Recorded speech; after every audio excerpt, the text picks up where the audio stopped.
कीर्ती चितमपल्ली लिखित क्रमशः भाग 19 आज आपण वाचन करत आहोत। वाघ आणि माणूस। वाघ आणि माणसाचे संबंध प्राचीन काळापासून आले आहेत। महाभारतात वाघ आणि अरण्याविषयी संबंध सांगणारे एक मार्मिक वचन आले आहे। अरण्य वाघांचे संरक्षण करते तर वाघ अरण्याचे रक्षण करतो। साधू, संत, फकीर आणि सिद्ध पुरुष यांना प्राणीसृष्टी वश असल्याची अनेक उदाहरणे त्यांच्या चरित्र ग्रंथातून आढळून येतात। संत ज्ञानेश्वरांच्या भेटीस जेव्हा योगी चांगदेव आले तेव्हा ते वाघावर बसले होते आणि हातात सर्पाचा चाबूक होता।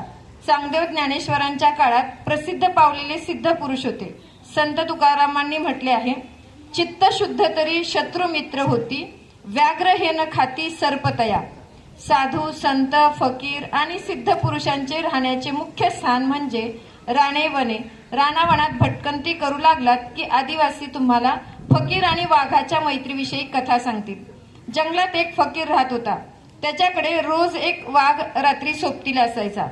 चंद्रपूर मूल रस्त्यावर एनाक्षी मिया आणि वाघिणीची कबर आहे।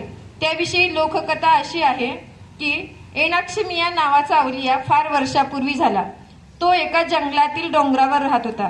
त्याच्या झोपडीपुढील धुनीजवळ रोज रात्री वाघीण यायची। वास्तविक वाघाच्या जातीला अग्नीचे भय असते। ते थंडीचे दिवस होते। त्या रोजी खूप पाऊसही पडला। लाकडं वेचायला जंगलात गेलेला जानू गोंड चिंब भिजून गारठून गेला। सकाळपासून त्याच्या पोटात अन्नाचा कण नव्हता। भुकेनं व्याकुळ झालेल्या जानूला मियाची आगोटी दिसली म्हणून तो तिथं गेला। मिया जानूला ओळखत होते। जानूला अशा सांजवेळी तिथं आल्याचं पाहून एनाक्षी मिया चिंतित झाले, कारण जंगलातून वाघीण त्यांच्याजवळ येण्याची हीच वेळ। अपरिचित म्हणून वाघिणीने जानूला ठार मारलं असतं। त्यांच्या नेहमीच्या सवयीप्रमाणे मियाने जानूला अशा अवेळी इथे येण्याबद्दल खूप शिव्या घातल्या। त्याला परत जाऊ द्यावं तरी येणाऱ्या वाघिणीनं त्याच्यावर हल्ला केला असता। जवळ ठेवून घ्यावं तरी वाघिणीनं त्याला जिवंत सोडलं नसतं। मिया मोठ्या धर्मसंकटात सापडले। शेवटी त्या दयाळू मियानं जानूच्या सर्वांगाला राख फासली आणि त्याच्या अंगात स्वतःची कपणी घातली। त्याचे कपडे स्वतः आले। मिया वाघीण येण्याच्या वाटेनं चालू लागले। जंगलातून झोपडीकडे जाणाऱ्या वाघिणीनं मियाला ओळखलं नाही। त्यांच्यावर कडाडून हल्ला केला। त्यात मिया गतप्राण झाले। पण जेव्हा वाघिणीनं त्या व्यक्तीचा चेहरा पाहिला तेव्हा ती अत्यंत दुःखी झाली। तिनं दुःखात एक डरकाळी फोडली।